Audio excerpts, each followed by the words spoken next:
By the time Vivian had erected her criminal enterprise on my stolen ranch, I was already in possession of the mineral rights beneath every single mansion in her new development.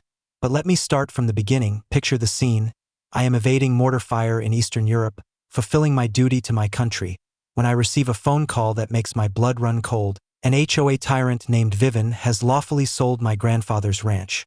1,500 acres of prime American land that has belonged to my family since 1892. This is the very land where my grandfather, a Purple Heart recipient, is buried. It was sold for a fraction of its worth while I was overseas bleeding for freedom. I returned home to the sound of gravel grinding beneath surveyors' boots, forced to watch as strangers marked out my family's cemetery. Vivian believed she had pilfered everything from a broken-down veteran who was powerless to retaliate. What she failed to realize was that my grandpa had bequeathed me one last gift, concealed within property documents from the 1960s. Legal ownership of the ground beneath 50 luxury homes valued at a combined $47 million. What would you do if you returned home to find your legacy stolen? Drop a flag emoji. Where are you viewing this from? This situation could happen to anyone, anywhere in America. This is the story of how one veteran transformed an HOA land seizure into the most costly property lesson these thieves would ever learn. My name is Staff Sergeant Ezra Thornfield, and I am a third-generation rancher who just completed an 18-month peacekeeping mission in Eastern Europe. While I was dodging bullets and had to miss my grandfather's funeral, some HOA predator was circling my inheritance like a ravenous buzzard. The Thornfield Ranch consisted of 1,500 acres of rolling hills, immaculate pastures, and the most pristine spring-fed lake on this side of the Rocky Mountains. Grandpa established this place from scratch following World War II, utilizing his GI Bill and Purple Heart pension. Every single fence post was driven by calloused hands familiar with real labor. Every barn beam was hewn from our own forest. This was more than just real estate. It represented 3 generations of American blood, sweat, and tears. The ranch is adjacent to an upscale development known as Willowmere Estates, featuring 50 lakefront mansions where tech moguls and heirs to fortunes pay between $200,000 and $500,000 for the honor of residing next to authentic America. These individuals have never performed a day of honest work, yet they are experts at complaining about the aroma of cattle and the crowing of roosters at sunrise. I turn into my driveway after that grueling flight from Germany, anticipating the sight of familiar fields. Instead, I am met with the pungent odor of fresh surveyor paint marking century-old oak trees for destruction. Garish orange sold signs are stabbed into my family's land like daggers. Surveyors with clipboards are charting my property, hammering stakes through Grandpa's cherished rose garden, where the fragrance of crushed blossoms now mingles with the diesel fumes from their machinery. 800 acres were gone, purportedly sold to the Willowmere HOA for $3 million. That amounts to theft at $2,175 per acre for land valued at a minimum of $8,000. My bank account holds a balance of $247. My remaining 700 acres are now inexplicably subject to development restrictions that no one can clarify. But what truly made my blood boil was this. They had enclosed our family cemetery with a fence. The clatter of chain link against the wind around my grandfather's new grave is a sound that still torments my nightmares. It was then that I encountered Vivian Ashworth. Imagine every stereotypical nightmare HOA president consolidated into a single, impeccably styled individual. She is 52 years old, drives a white Mercedes G-Wagon that costs more than most people's yearly income, and literally measures lawn height with a ruler. This woman has lodged 47 HOA violation complaints in the last year alone. Her targets likely just wanted to live their lives undisturbed. She stands in my driveway with a smirk that could spoil milk. The military housing allowance doesn't quite cover property taxes. Does it, soldier boy? She remarks, forgoing any introduction. She thrusts forged documents in my face, papers alleging tax delinquency that my own bank statements confirm are fabricated. Your grandfather should have made better plans, she adds, adjusting designer sunglasses that cost more than my monthly combat pay. This is the result when military families believe they are exempt from civic duties. I am standing right there in my uniform, having just returned from 18 months of defending her freedom, and this parasite is lecturing me on patriotism. The irony is as biting as tear gas. Vacate our property at once or I will have you arrested for trespassing, she warns, speed dialing who I can only guess is her personal contact at the sheriff's office. This was my predicament. Divorce attorneys and legal expenses had depleted my savings down to $247. The local lawyer, Vivian's golfing buddy, was unable to take my case because of a conflict of interest. The county clerk's office had lost all of the original property deeds. My bank asserted it had no records of the automatic tax payments I had meticulously arranged. Standing there, watching strangers demarcate my grandfather's grave, I made a silent vow. Vivian had no clue who she was dealing with, yet something about Grandpa's knowing expression in his old photographs hinted that he had left me more than just property. Military training instills patience, strategic thinking, and the ability to identify an enemy's vulnerabilities. She was about to discover why one never interferes with a combat veteran's family heritage. Vivian wasn't satisfied with merely stealing my land. She aimed to ruin my reputation as well. Within 48 hours of our initial encounter, she had filed a restraining order, alleging that I had threatened her with military-style violence. It was a complete lie, but the local judge approved it without even hearing my version of events. In an instant, I was barred from entering half of my own county. But that was merely her first move. She had military-grade security cameras installed, aimed directly at my remaining land, documenting my every action as if I were some sort of terrorist. Next came the posts on the neighborhood app, detailing aggressive veteran behavior and concerning PTSD episodes. The woman was constructing a false narrative, portraying me as a dangerous outsider who threatened their idyllic suburban existence. Her crowning achievement was organizing community safety meetings to discuss undesirable elements in the vicinity. The cloying scent of her expensive perfume failed to conceal the foulness of her prejudice as she masterminded my character assassination with cold precision. However, this is what Vivian failed to consider. Military intelligence training is a skill that remains long after the uniform comes off. While she was engaged in social media manipulation, I was engaged in a game of chess, and I recalled a piece of advice my grandfather once gave me. When politicians tell lies, the truth can always be found in the documents they hope you never look for. I traveled 200 miles to the state archives in the capital, using my last $47 for fuel and parking. The dusty files in that basement contained records more precious than Vivian's entire jewelry collection. There were original 1892 land grant papers, my grandfather's Purple Heart citations, and the definitive proof. Evidence that my property was never delinquent on taxes. Every payment was documented and filed, each transaction recorded and officially stamped. The tax payments, Vivian asserted, were never made, had been systematically diverted to an incorrect account due to a convenient clerical mistake. A single digit off during my divorce, my lawyer had cautioned me about this very type of fraud. How corrupt officials misdirect payments to create fake delinquencies and then acquire the property for a pittance. He had mentioned that property owners have redemption rights even after fraudulent sales, and that military personnel receive additional protections under federal statutes.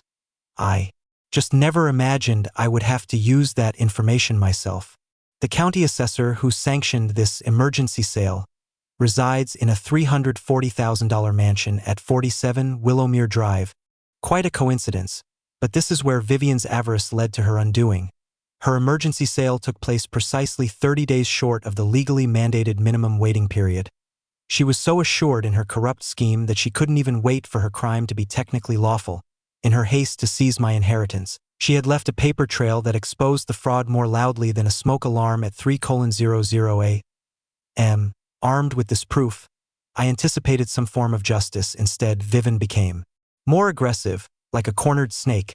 She retained a private investigator to unearth any damaging information about my divorce or deployment record. Anything to undermine my credibility.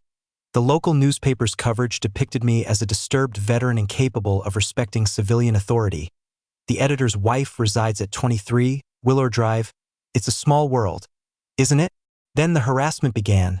Noise complaints were filed every time I started my tractor before 8:00 a.m. Sheriff's deputies issued citations for disturbing the peace when I was simply moving cattle on my own land. I received tickets for unauthorized construction, for mending my own fence. It felt like living under a police state. Only the dictator was clad in designer yoga pants and drove a Mercedes, but Vivian's ultimate act was a stroke of pure evil. At 3:00 a.m., I discovered surveyor stakes, driven through my grandfather's treasured rose garden, annihilating 60-year-old heritage plants that were irreplaceable. Security footage showed the HOA's groundskeeper acting on orders that could have originated from only one individual. When I confronted her, Vivian's reply was chillingly cold. "Those roses were encroaching on community property. We have certain standards to uphold." Standing there amidst the crushed petals, inhaling the scent of destruction mixed with diesel fuel from their machinery, I understood this was not merely about money. It was about control. Vivian derived pleasure from crushing individuals who were unable to defend themselves.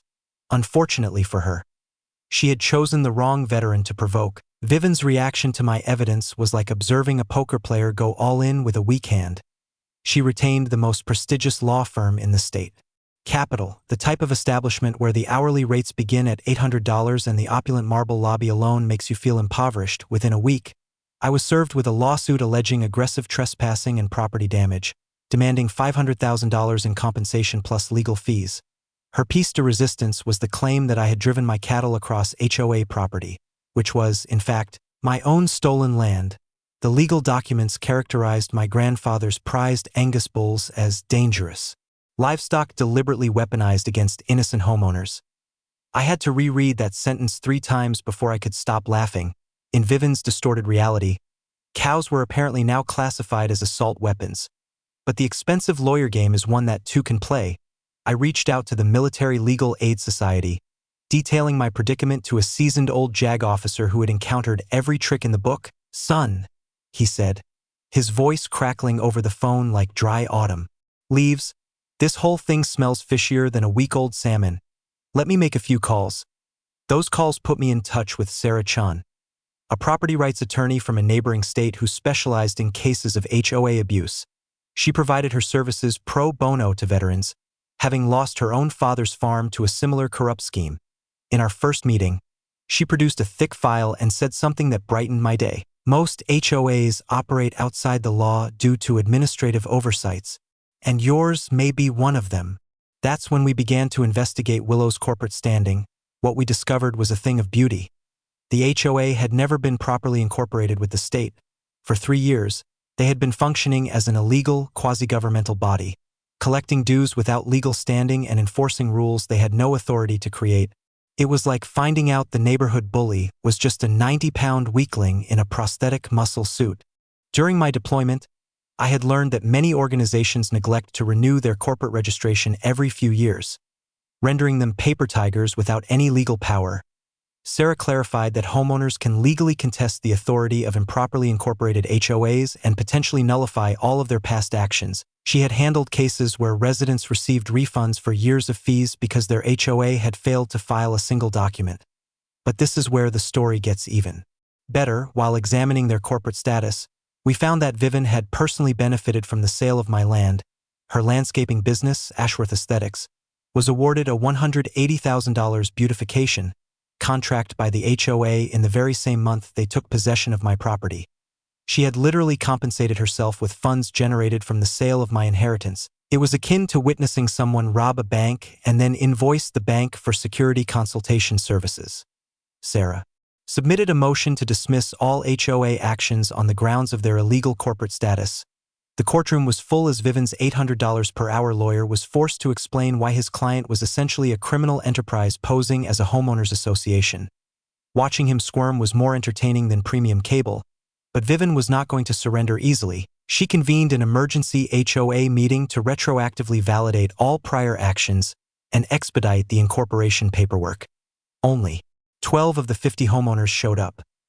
Most were either out of town or simply tired of her behavior at 11 p.m.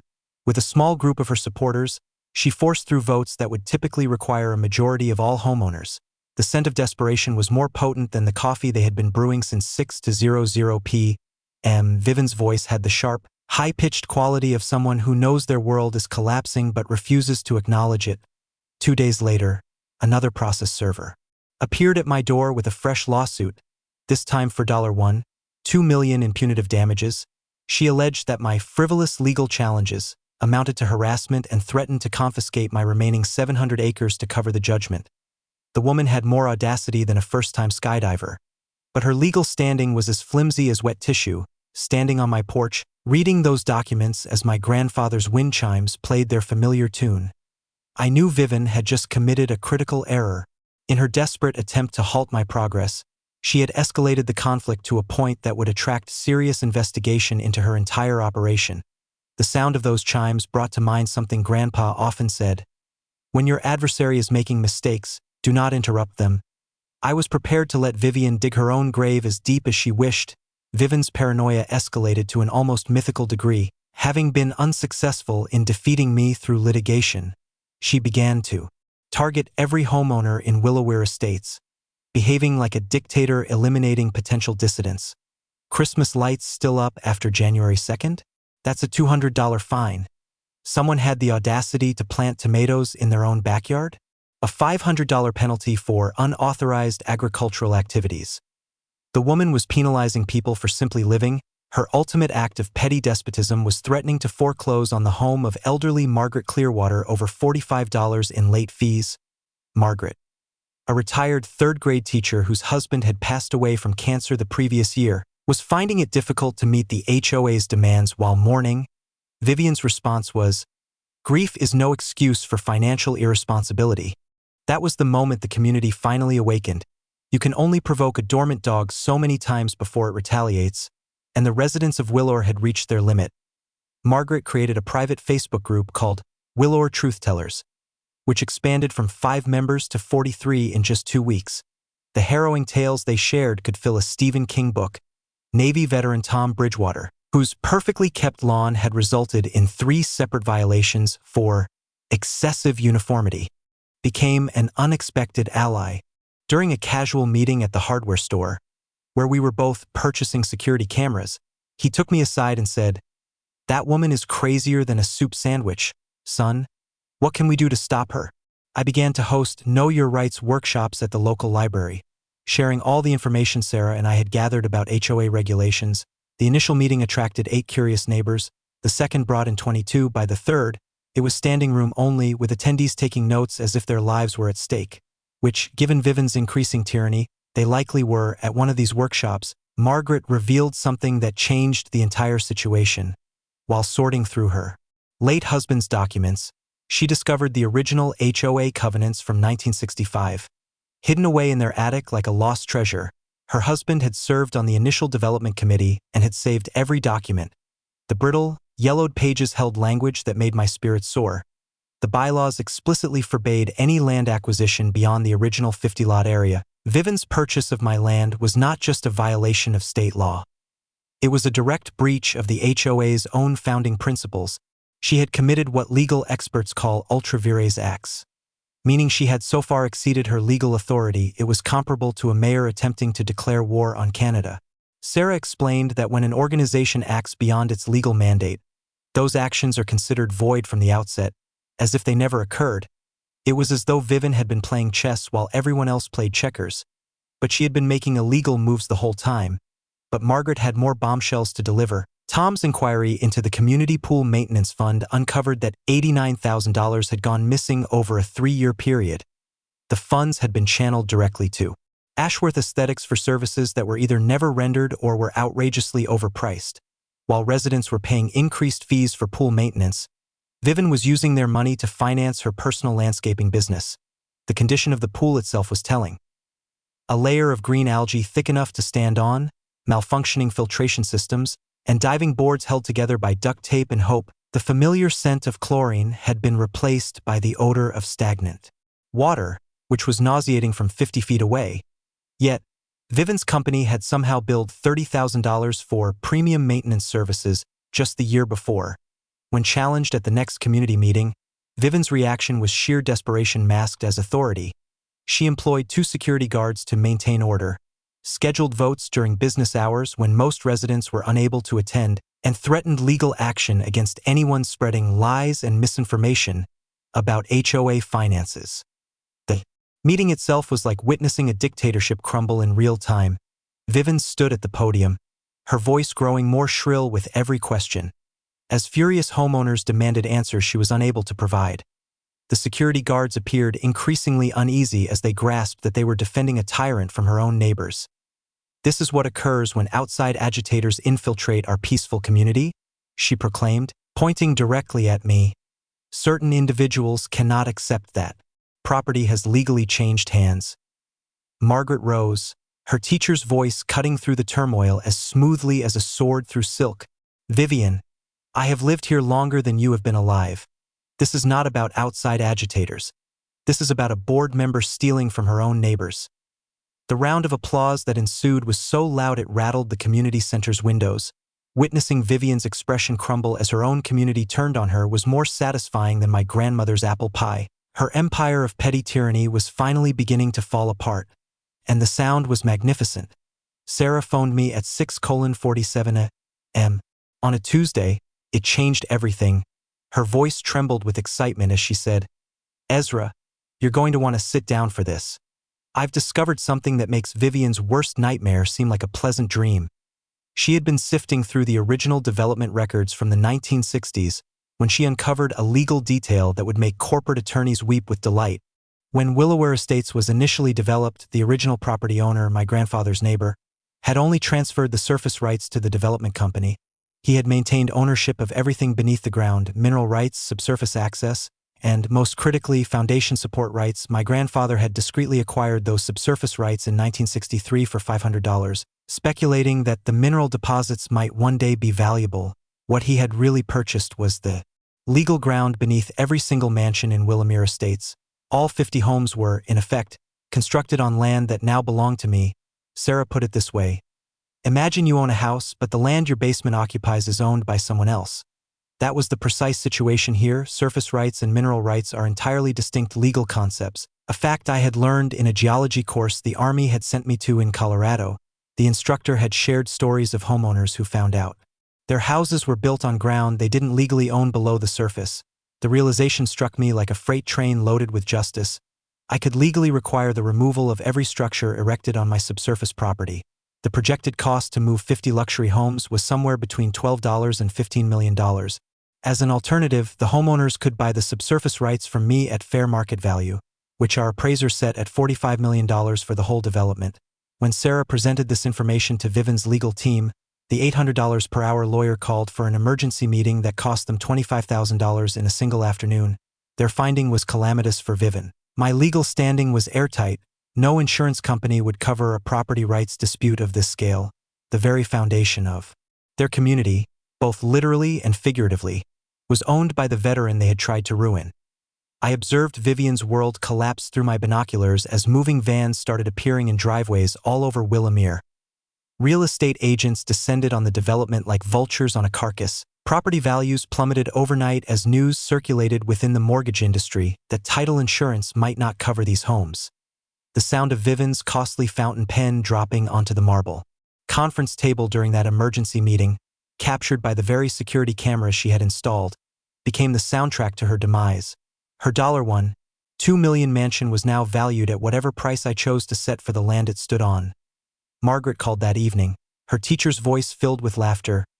"Ezra, honey, Vivian has been driving around the neighborhood for 3 hours, just circling like a lost puppy. I think she might be having some sort of breakdown." Tom was more blunt. "That woman thought she was playing chess with a simple country boy. Turns out you were playing three-dimensional chess while she was still learning the basic moves." The ultimate leverage was now mine. I had the power to force the evacuation of every home in Willowmere Estates, bankrupting 50 families to satisfy my thirst for vengeance, or I could negotiate a resolution that would restore my stolen land and provide enough compensation to make Vivian's theft the most expensive error in the county's history. But here is something Vivian failed to grasp about military training. We are taught to accomplish our objectives with the least amount of collateral damage. The target was her, not the innocent homeowner she had duped with her schemes.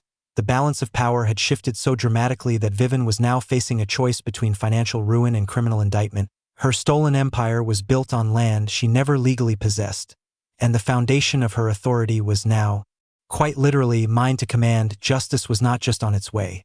It was standing on my property, wearing combat boots and holding legal documents that would make her regret the day she ever crossed a thornfield. When you possess nuclear capabilities, you don't simply press the button. You devise a strategy that maximizes your impact while minimizing the fallout. Sarah put together a legal super team that would make Pentagon strategists envious. A military property rights lawyer who had never lost a veteran's case. A forensic accountant who could trace illicit funds through more layers than a wedding cake. and a real estate expert whose property assessments had been upheld in Supreme Court decisions. Our command center was my grandfather's old study, with maps and documents spread across every surface like a military campaign. The scent of old leather and coffee blended with the thrill of an approaching victory as we laid out our three-phase plan: exposure, negotiation, and, if required, total enforcement. Dr. Jennifer Walsh, our forensic accountant, had tracked every stolen dollar with meticulous precision. Vivian has embezzled $340,000 over 4 years, she declared, laying out financial charts on the oak table: pool maintenance, landscaping contracts, security services that were never rendered. She's been operating a one-woman criminal enterprise under the guise of community management. The collection of evidence was overwhelming. Original mineral rights documents from 1963, forensic analysis of the counterfeit tax records revealing different ink compositions and printing dates, HOA financial statements showing a systematic pattern of self-dealing that would make mob bookkeepers blush, and video proof of illegal property alterations, all time-stamped and verified. But our clandestine weapon was Margaret, who had inadvertently become a masterful spy. Her Wednesday bridge club included Vivian's closest confidants, and it turns out elderly ladies share more secrets than CIA agents after a few glasses of wine. Through Margaret's intelligence network, we discovered Vivian's Swiss bank account, which contained precisely $2.3 million. The exact sum she had paid for my stolen land. Tom had orchestrated something truly remarkable. A veteran support convoy from 4 different counties, all gathering to see justice delivered. These were not casual enthusiasts. They were combat veterans, recipients of the Purple Heart, and men and women who had shed blood for the Constitution that Vivian had so blatantly disregarded. The roar of their motorcycles and pickup trucks would serve as a declaration that America still defends those who have defended it. Our media approach was strategic. I had studied psychological warfare in the Army, and battles for public opinion operate on the same principles as military engagements. We assembled press kits that contrasted my grandfather's Bronze Star service with Vivian's theft of a veteran's property. We launched social media campaigns that highlighted the family cemetery being held behind enemy lines. We sent anonymous tips to investigative reporters about corruption in the local government. Sarah had drafted several settlement proposals, ranging from complete victory to a fair compromise. "We'll present them with 3 choices," she stated, her voice filled with the assurance of someone holding a winning hand. "Return all stolen property plus damages, buy the subsurface rights at fair market value, or prepare for total evacuation and criminal charges." The insurance discovery was our psychological warfare masterstroke. Homeowners' insurance policies specifically did not cover property rights disputes. Title insurance companies were already declining to defend the indefensible position of owning homes built on someone else's land. The majority of residents stood to lose everything if they were compelled to relocate their foundations. During our final strategy meeting, we uncovered something that made the victory even more satisfying. The environmental engineer's soil analysis showed that HOA construction had polluted the lake with runoff from improperly installed drainage systems. Vivian's development was in violation of EPA regulations, which opened the door to federal jurisdiction and potential criminal charges that could extend her eventual prison time by years. Margaret's infiltration of Vivian's inner circle yielded our last intelligence breakthrough. Vivian was planning to escape to Switzerland if the legal battle turned against her. Her getaway plan involved liquidating her assets, wiring the funds offshore, and vanishing before criminal charges could be brought. She had misjudged how swiftly federal agencies act when stolen military property is at stake. The community's mobilization was nearing a tipping point. Margaret's homeowner rebellion had gathered signatures from 38 out of 50 residents, demanding Vivian's immediate ouster from the board. Tom's recall petition surpassed the necessary number of signatures by 15. The local media had begun investigating after receiving our anonymous financial records, and the state attorney general's office had launched a fraud inquiry. As I sat in Grandpa's chair on that last evening, surrounded by the legal papers that would reclaim my family's honor, I could feel his presence. The dog tags hanging from his portrait seemed to gleam in the lamplight, a reminder that justice delayed is not always justice denied. Sometimes, it is justice perfected. The next day, Vivian would discover why you should never steal from a veteran's family. The war machine was assembled, armed, and pointed directly at her corrupt regime. It was time to pull the trigger and watch it all collapse. Desperation can make people reckless, and Vivian was drowning in it.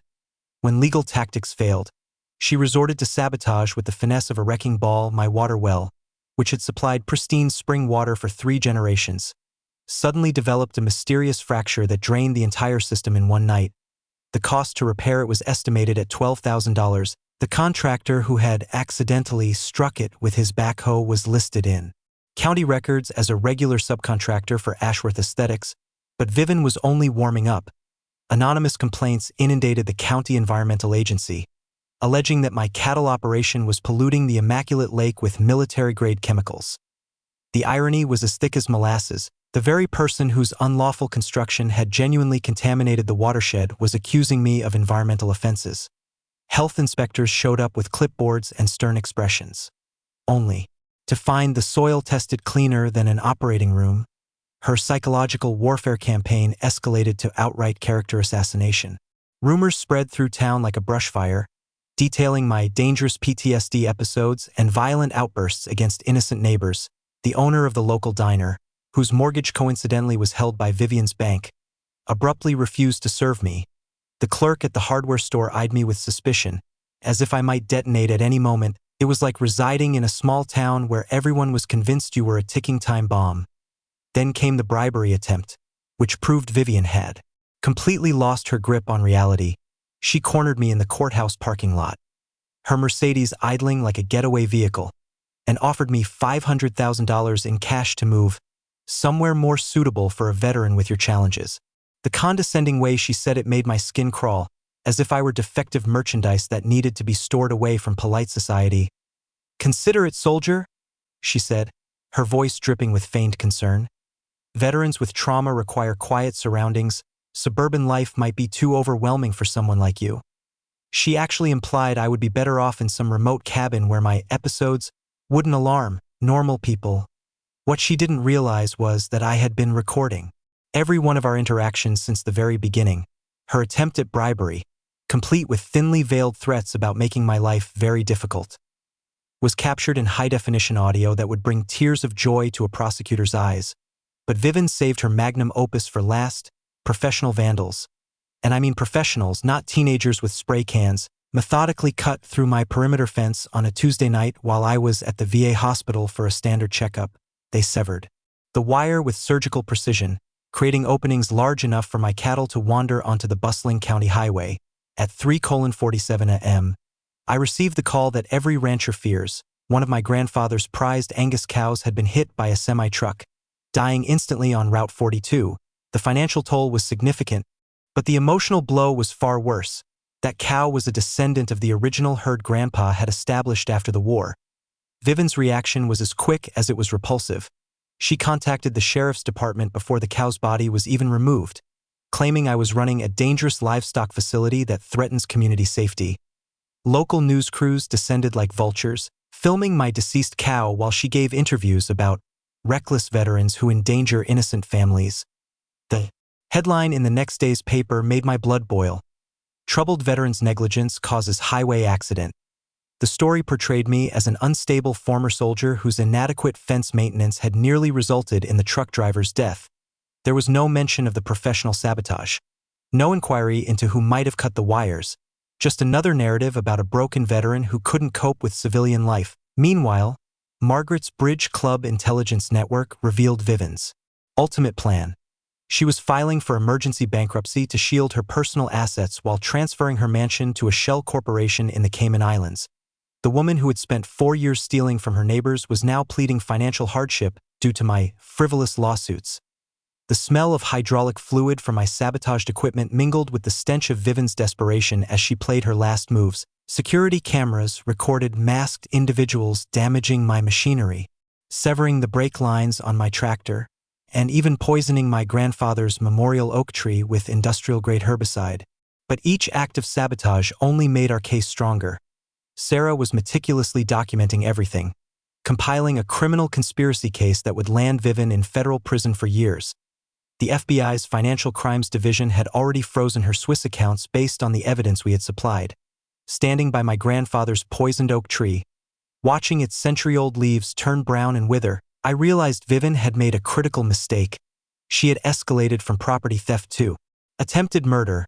Those severed brake lines could have killed me. Her desperation had turned her from a white-collar criminal into someone who deserved to be in a maximum security prison.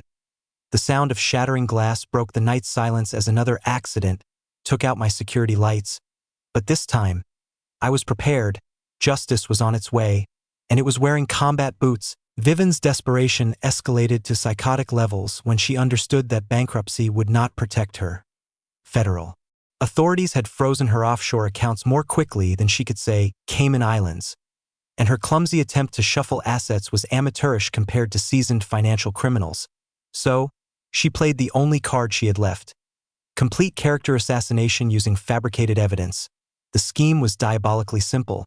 She hired a professional actor, someone who resembled me enough to deceive security cameras, to create a scene at Murphy's Tavern on a crowded Friday night.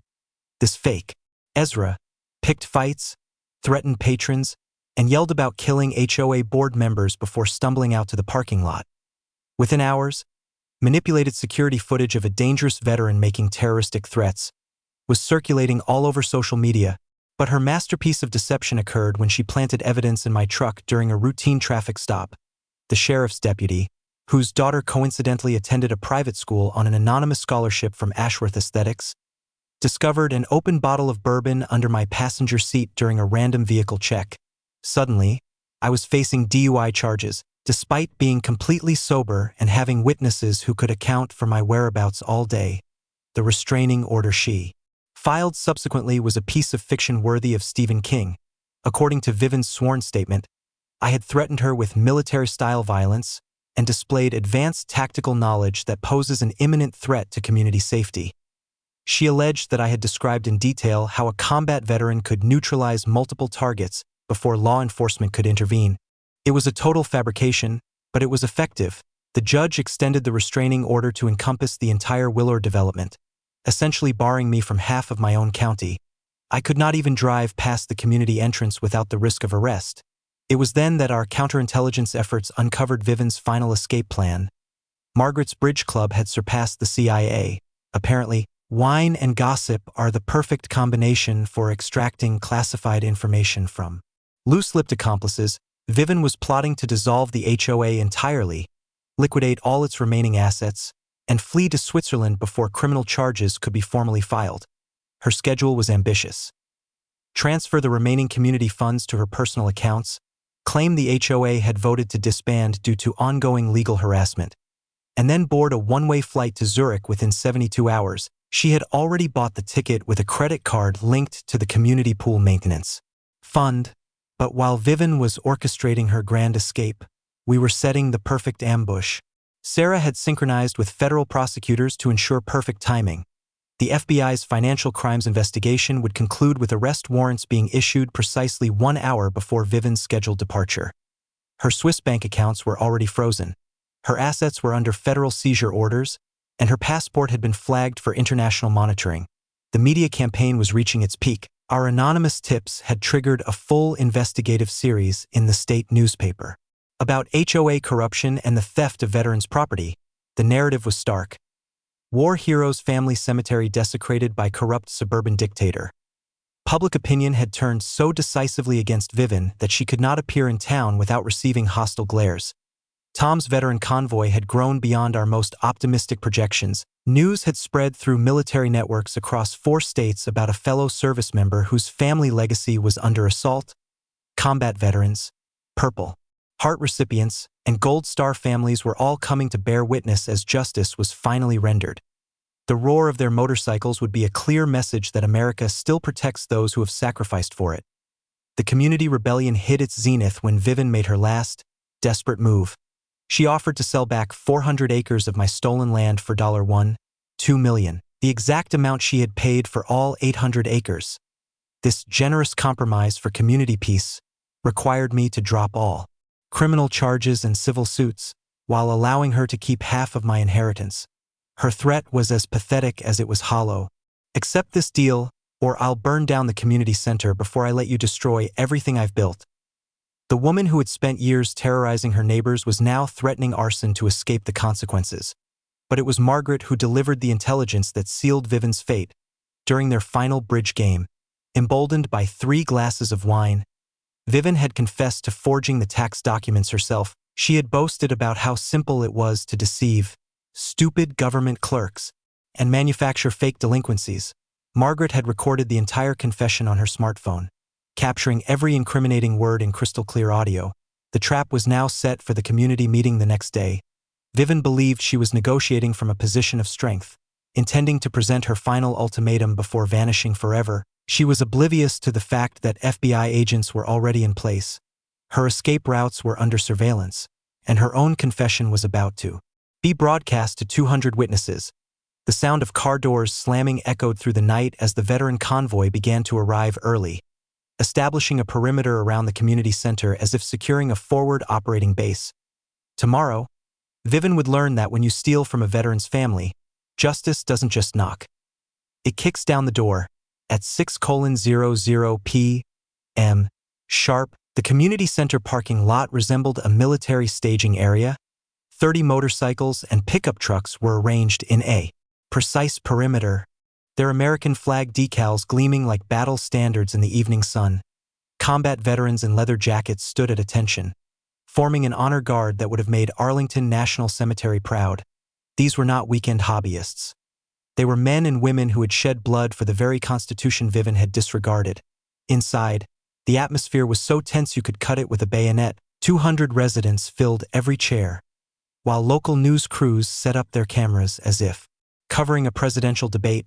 County Sheriff Mitchell had his deputies stationed at every exit, ostensibly for crowd control.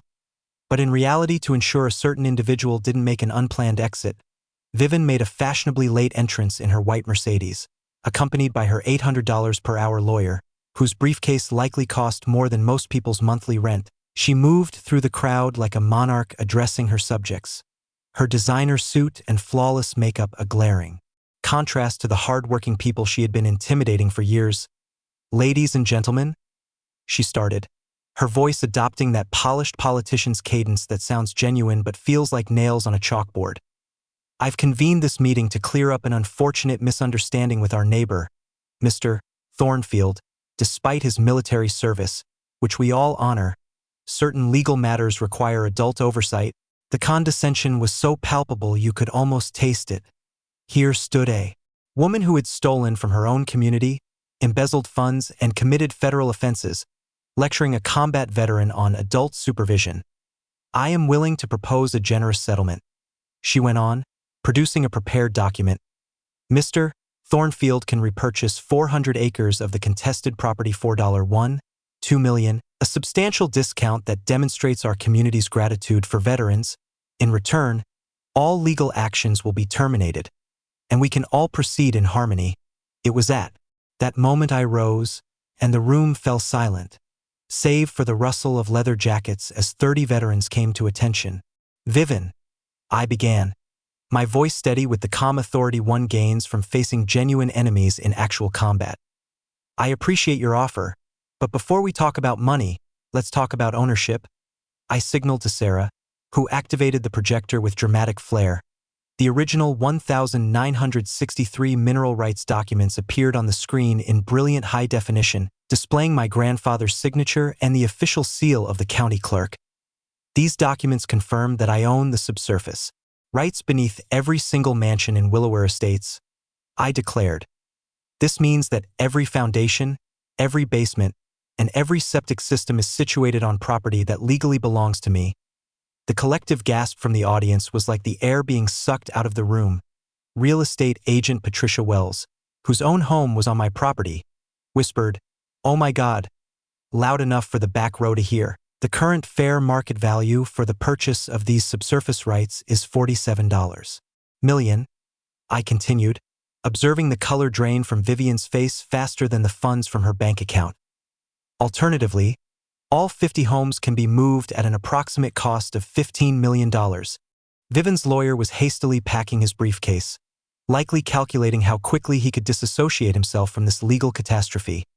The sharp snap of expensive Italian leather closing echoed in the stunned silence, but I had more to say. "Since we are on the topic of property ownership, let's also address theft." Margaret stood up, resembling a witness in a courtroom, her smartphone held steady in her trembling hand. I have a recording of Vivian confessing to forging tax documents and stealing a veteran's property. Would anyone like to listen? The audio was perfectly clear. Vivian's wine-fueled voice boasted about how easy it was to deceive stupid government clerks and fabricate tax delinquencies. Every single word was another nail in her legal coffin. At that point, FBI agent Rodriguez came forward, his federal badge glinting under the fluorescent lights. Vivian Ashworth, you are under arrest for wire fraud, conspiracy, embezzlement, and violations of the Service Members Civil Relief Act. The community center erupted in applause, like a stadium after a game-winning touchdown. Cameras flashed as Vivian's carefully constructed composure finally shattered. She began screaming about communist plots and unappreciative neighbors as Agent Rodriguez recited her rights with professional detachment. "This is persecution," she shrieked, wrestling against the handcuffs. "I built this community. I protected property values. These people ought to be thanking me." Sheriff Mitchell then stepped forward with his own warrant. "Ma'am, you are also under arrest for conspiracy, money laundering, and about 15 other charges we can go over downtown." The click of the handcuffs closing was a sound sweeter than church bells on a Sunday morning, as they escorted Vivian away in restraints, her designer heels clacking on the linoleum floor. The veterans stood at attention in a silent salute, not for her, but for justice finally being served. From the back of the room, Tom shouted, "That's how we deal with enemies of America, folks." The standing ovation that followed lasted for 3 whole minutes. Outside, the engines of the veteran convoy's motorcycles roared to life, their victory procession echoing through Willowware like the thunder of freedom itself. Justice was swift and unsparing. Vivian received a 5-year sentence in federal prison, along with an order to pay $1 million in restitution. Every single stolen cent was accounted for and returned. With interest, the county assessor who had aided in the fraud lost his pension, served 2 years behind bars, and was permanently banned from holding public office. Witnessing these parasites face genuine repercussions felt more gratifying than Christmas morning after a year-long tour of duty. Within 6 months, legal ownership of my family's 1,500 acres was fully restored. The new HOA board, with Margaret as president and Tom as treasurer, instituted a policy of radical transparency that would put government agencies to shame. Monthly financial statements, open book accounting, and a constitutional amendment mandating unanimous board consent for any expense exceeding $582 million, payable over 10 years with no interest. Consider it a veteran's discount for people who had been swindled by criminals. The Homeowners Association now genuinely serves the homeowners. Rather than enriching its board members, my personal recovery came from unexpected places. I constructed my new ranch house on the hill overlooking our family cemetery, where I could see my grandfather's gravestone each morning and evening. The rose garden was replanted with heritage varieties, filling the air with the same sweet scent I recalled from my childhood. Those roses had endured 1 war. They were certainly going to survive 1 corrupt HOA president. The community's transformation surpassed all expectations. Margaret's leadership brought competence and compassion to HOA governance. Tom established monthly veteran support meetings to help former service members address property rights issues before they escalated into legal crises. Our library workshops were expanded statewide, educating citizens on how to shield themselves from municipal corruption and HOA overreach. Local newspaper editor Patricia Kane received a state journalism award for her investigative reporting on HOA corruption, demonstrating that small-town journalism can still make a difference when reporters prioritize truth over access. Her articles led to legislative changes that now require HOA financial audits and criminal background checks for board members, but the ultimate symbol of our victory was the Thornfield Veterans Scholarship Fund. Founded with $500,000 from the settlement, this program provides college funding for the children of deployed service members, ensuring that military families never have to choose between serving their country and providing for their children's futures. In 5 years, we have sponsored 47 students, including 3 who attended military academies and 2 who became veterans' rights lawyers. Our yearly fundraising gala unites the entire community at the restored ranch, where combat veterans and suburban residents share barbecue and exchange stories under the same night sky my grandfather once admired. Margaret organizes silent auctions with works by local artists, while Tom gives tours of the memorial garden we established for all county veterans. Even former Willamere residents who once held resentment toward me now donate generously to honor their neighbors who have served. The legal precedent set by my case is now required reading in law schools across the country, and Sarah Chun travels the nation conducting property rights seminars for veterans organizations. The Thornfield Doctrine now protects military families from predatory local governments and corrupt HOAs, guaranteeing that no veteran will ever return from deployment to find their inheritance has been stolen. Personal happiness found me when I least anticipated it. I married Janet Morrison, the librarian, who had assisted me in researching those vital property documents in the early stages of our battle. We adopted 2 children whose Marine father was killed in Afghanistan, providing them with the stable home and family legacy that every military child deserves. Our ranch functions as both a working cattle operation and a retreat center where veterans can find solace among people who comprehend their sacrifices. The phone rang last Tuesday. It was a Marine sergeant from California whose city was attempting to confiscate his family farm using eminent domain abuse. "Sir, I heard about what you did in Willamere," he said, his voice filled with the same desperation I had known 3 years prior. "Could you help me fight these bastards?" Looking at my wall of thank you letters from veterans across the nation, Purple Heart recipients, Gold Star families, and combat survivors who had reclaimed their stolen property using our legal strategy, I felt my grandfather's proud smile warm the room. "Son," I replied, "gather your legal documents and prepare for a fight. Justice is not done yet." The sound of children's laughter from the restored rose garden drifted through my office window, mingling with the soft melody of Grandpa's wind chimes. Some conflicts conclude with surrender. Others end with a victory so decisive that the enemy's fall becomes everyone else's liberation. This is what happens when David not only defeats Goliath but also teaches every other David how to use a slingshot. Share your worst HOA nightmare in the comments. Let's expose these petty despots together. Hit that subscribe button for more stories of underdogs who fought back and triumphed. Thank you for watching HOA Stories, where neighbors take a stand against HOA Karens and karma delivers its due. If you enjoyed this story, hit the like button, share your opinions below, and subscribe for more HOA tales and real-life neighborhood drama every week.